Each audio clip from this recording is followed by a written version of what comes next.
Yo, what up guys? In today's video, I'm going to be taking you behind the scenes on a 19K day with e-commerce. So I'm going to show you what that looks like in terms of ads so that you get a good picture of how to scale. It's actually pretty simple stuff, but hopefully you don't get lost. So this isn't super beginner friendly, I would say, but it still may be helpful for beginners. If you're a beginner in e-commerce, all you really need to start doing is testing products or, just launching your ideas. And once you do that, you can start applying some of the stuff that you're going to learn in this video. So as you see, we did 19.39K yesterday and we spent 3,800 bucks. This was very profitable. We had a blended ROAS of 4.97. So almost a 5 return on ad spend on nearly 4K of spend. That's pretty damn good. I'm not going to lie, but this is the first lesson you need to learn here. So the reason why this is so high is because there are post-purchase triggers in this offer. So what that means is as soon as somebody buys the product that we're showing, they get hit with some upsells on more products to add. So that takes a 20 to 30 average order value to a 90 average order value, making the whole business way more profitable. And that's something you don't need to scale up in order to take advantage of. You can use Click Upsell by Zipify.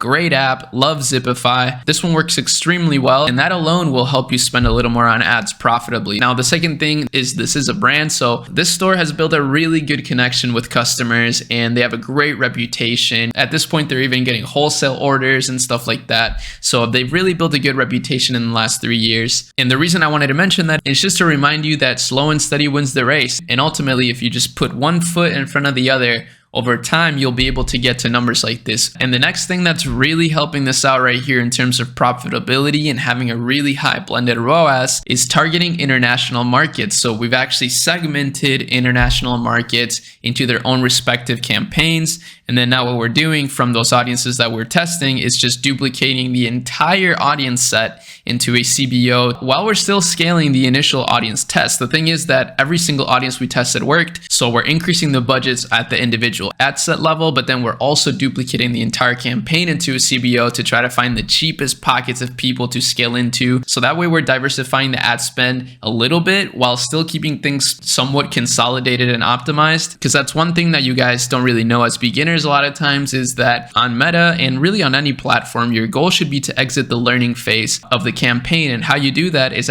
by getting 50 conversions per week. So you can actually calculate how much money you need to eventually spend in order to reach that. Usually it's about 200 bucks a day. So obviously a lot of you guys can't afford that and you got to start small, but just keep that in mind as like your North Star. That should be your goal when it comes to your campaigns, is to exit the learning phase so you can optimize really well. Now, if you pair this with consistently posting on organic socials and building up a nice community, that's when things get really, really powerful. And those are things we can start doing from the beginning. But that's about it. Just a quick little Sunday video that I wanted to make, highlighting some of our results at Ecommerce and also sharing some free education for you guys out there. So hopefully you enjoyed it. Make sure you check out the links in the description. Sometimes there's good deals on Shopify plans on there, and that also helps the channel out a lot. But that's it. See you guys in the next video. Peace.